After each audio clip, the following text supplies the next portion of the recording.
उसी काशी में जब कॉरिडोर बन रहा था तो कितने शिवलिंग को नालों के पास देखा गया था। ताबूतों से सबूत निकालकर क्या कहना चाह रहे हैं? ताजमहल के कागज लेके वो महारानियां आ गईं जिनकी बुआ ताई दादी 56 इंच के हाथी को 36% वोट चाहिए। ये सत्यापित है। आज नंदी महाराज की तपस्या 362 साल बाद पूरी हुई है, लेकिन क्या नंदी इससे पुलकित होंगे कि किसको दबाकर क्या किया जा रहा है? जब महाराणा प्रताप की तलवार हुंकार भर रही थी तो ये गद्दार कौम के लोग, आज भी मैं कह दूं कि मेरे घर के नीचे एक मंदिर है, अभी कह दूं, देखिए आज मैं गोदी मीडिया का सबसे लाडला प्रवक्ता बन जाऊंगा। आज ये 500 पत्रकार मेरे को घेर लेंगे, मेरे को हो सकता है सिक्योरिटी भी मिल जाए। हनुमान जी बहुत कंफ्यूज हैं आजकल भाई, सबसे ज्यादा कंफ्यूजन में हनुमान जी हैं कि भक्तों की टोली को देख के कभी हनुमान जी को कुतुब मीनार पर चढ़ना पड़ रहा है, कभी उद्धव ठाकरे के घर में जाके रहना पड़ रहा है, कभी उन्हें ताजमहल के तहखाने में बैठना पड़ रहा है।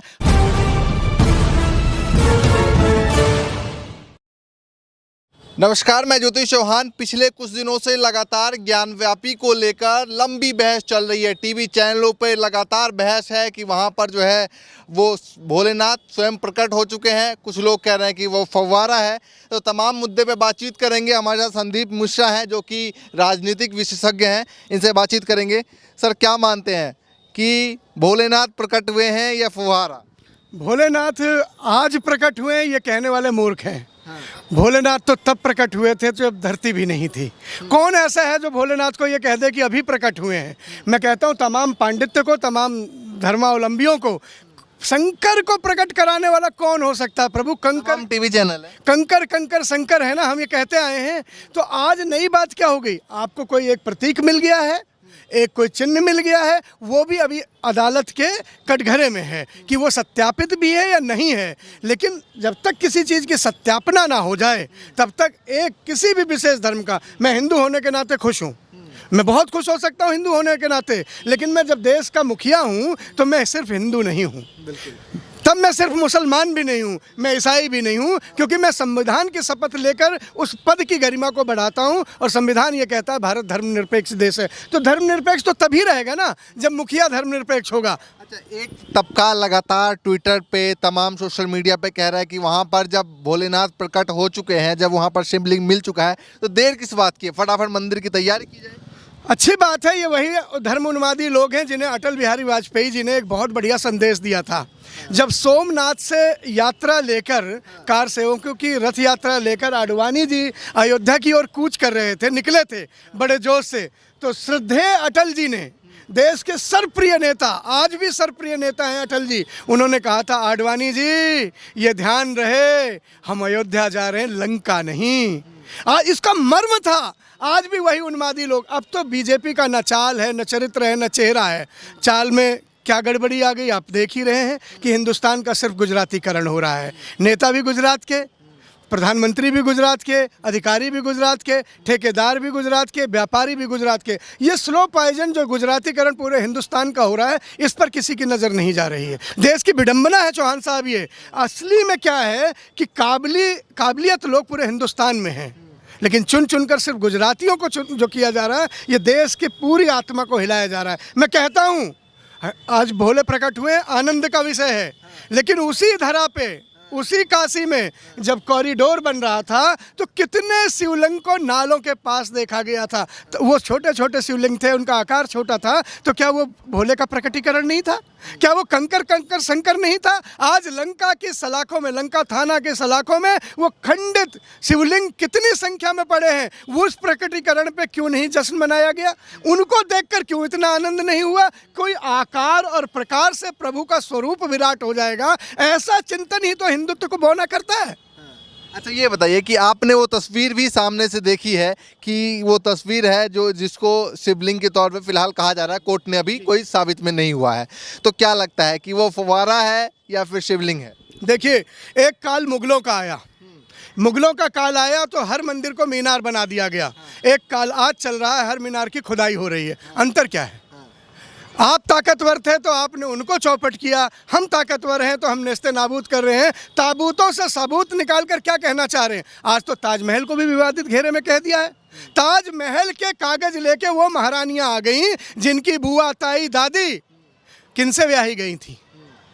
कौन थी वो अकबर की बहू, किस खानदान की थी, किस परिवार की थी? जब महाराणा प्रताप की तलवार हुंकार भर रही थी तो ये गद्दार कौम के लोग किसके साथ खड़े थे? ये मुगलों के साथ खड़े थे। और आज कह रहे हैं कि तब उन्होंने लाज नहीं बचाई, आज कह रहे हैं हमने ताज बचा लिया। अरे लाज बचाते तो किसी मुगल के यहाँ अपनी बेटी नहीं देते। आज जब मुगलों को अपना बेटी ही दे दिया, सर्वमान ही दे दिया, लाज ही दे दिया, तो ताज बचा के, कागज बचा के क्या करो? कुतुब मीनार पर चालीसा पढ़ रहे हो? हनुमान जी बहुत कंफ्यूज हैं आजकल भाई।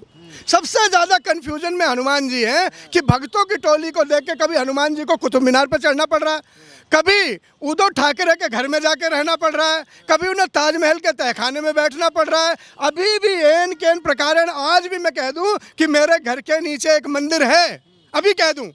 देखिए आज मैं गोदी मीडिया का सबसे लाडला प्रवक्ता बन जाऊंगा। आज ही 500 पत्रकार मेरे को घेर लेंगे, मेरे को हो सकता है सिक्योरिटी भी मिल जाए, मेरे घर की बिना बात खुदाई भी शुरू हो जाए। बस इतना ही कहना है कि ये घर पुरानी रजिस्ट्री इसकी उर्दू में है और ये बताती है कि इस पे औरंगजेब और शाहजहां ने कब्जा किया था, यहाँ पहले मंदिर हुआ करता। आज कह दूं तमाम चैनल आ जाएंगे, साहब आएंगे नहीं, कूद कूद के आएंगे, तपाक तपाक से बोलेंगे और कहेंगे यहीं खोदना चाहिए, यहीं खोदना चाहिए, यहीं प्रकट होंगे शिवलिंग, यहीं प्रकट होंगे राम। आज राम और प्रभु की मर्यादाओं को तो देखिए, हम कहाँ इतना उन्हें। अच्छा, बीजेपी ने एक नारा दिया था कि अयोध्या तो झांकी है, काशी मथुरा बाकी है। क्रम वही दिखाई दे रहा है, पहले अयोध्या फिर काशी, अब मथुरा में भी खूब चला था कुछ दिनों तक, तो क्रम वही दिखाई दे रहा है। जाहिर तौर पर वो अपने एजेंडे को पूरा कर रहे हैं और वो निर्भीक हैं, उनका कोई कुछ नहीं बिगाड़ सकता। निर्भीकता का कारण है, देखिए उन्हें सिर्फ 36% वोट चाहिए।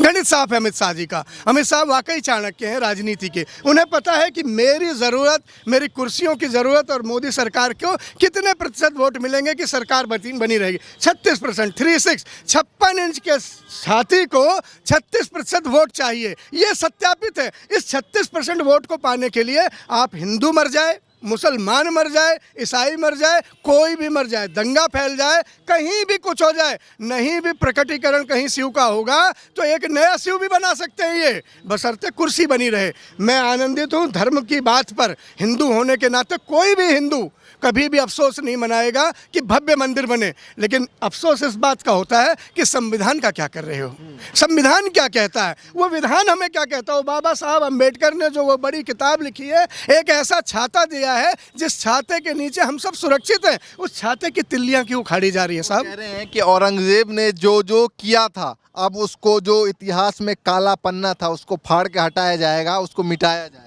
यही काम औरंगजेब ने किया था, जो संतों ने बड़े बड़े मंदिर बनाए थे, औरंगजेब की नीति भी यही थी। यही काम अब मोदी साहब और उनकी सरकार भी कर रही है कि किसी और धर्म का, आज ताकतवर मोदी साहब हैं तो मोदी साहब क्या नया कर रहे हैं, क्या नया कर रहे हैं? जो औरंगजेब ने परिपाटी चलाई, जहांगीर ने चलाई, शाहजहां ने चलाई, मुगलों ने चलाई, वही परिपाटी तो ये भी हो रही। उन्होंने भी हमारे मंदिरों को खोदा है, इन्होंने भी उनकी मस्जिदों को खोदा है। अंतर क्या है? मानवता कहाँ है? देश बड़ा या धर्म, मानवता बड़ा या धर्म का रंग, आदमी बड़ा या उसकी इबादत? मैं तो ये कहता हूँ, बहुत स्पष्ट कहता हूँ मोदी जी से और तमाम लोगों से, साहब पूजा चरित्र की होती है, चित्र की नहीं होती।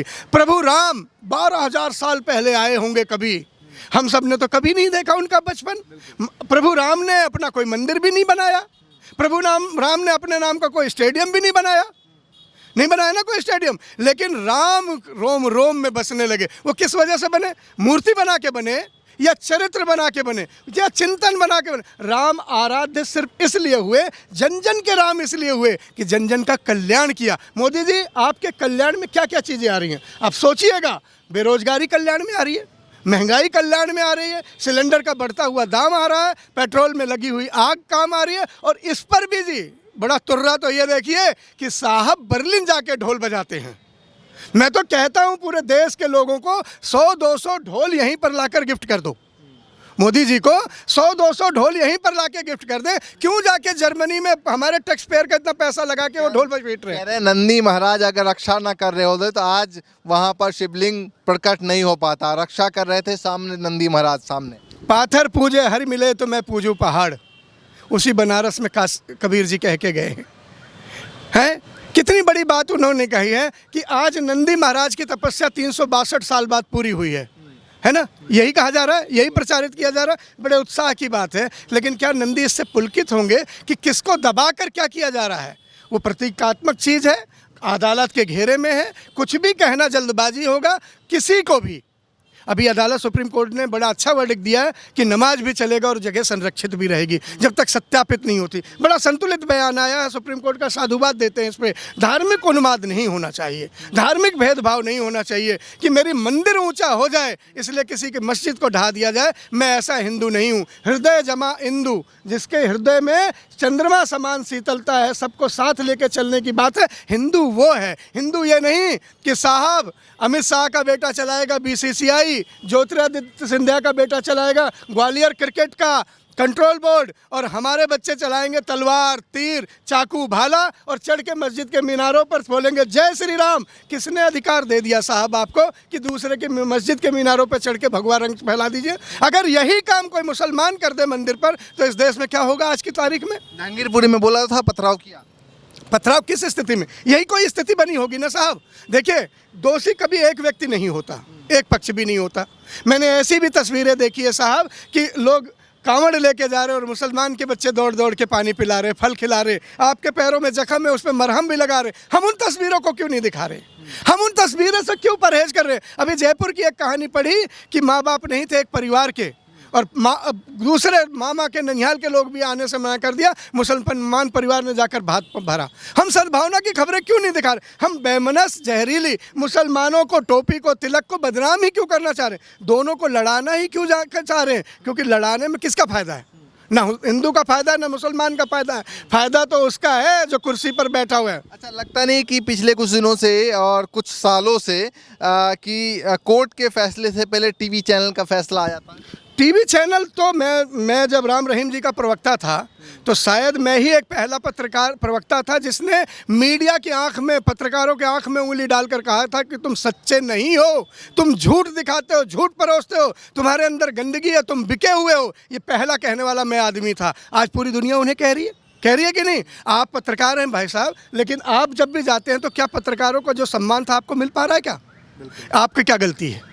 आप तो कुछ गलत नहीं कर रहे, लेकिन किन की वजह से दिमाग में बन गया कि ये भी ऐसा ही होगा जैसा वो बैठे हुए टम्पू पप्पू चप्पू है। वो किसका जय जयकार कर रहे हैं? आज हेडलाइन सबकी देख लीजिए, किसी भी अखबार टीवी चैनल का एजेंडा देख लीजिए, डिबेट देख लीजिए, उस डिबेट में क्या निकल के आ रहा है? एक ही सिमिलरिटी है। वो कौन कंट्रोल कर रहा है? ये चैनल अलग अलग हो सकते हैं पर रिमोट कंट्रोल तो कहीं और है। चलिए, तो हमारे साथ संदीप मिश्रा थे। तमाम मुद्दों पर जो बात चल रही है और पहले ही एक एजेंडा जो है वो कोर्ट के फैसले से पहले एजेंडा जो है वो सेट किया जा रहा है, उन तमाम मुद्दों पर बातचीत हुई। देखना है कि कोर्ट का क्या कुछ फैसला रहता है। जो भी फैसला होगा लगातार आपको दिखाते रहेंगे, इस तरीके से बातचीत और विश्लेषण करते रहेंगे। फिलहाल के लिए नमस्कार।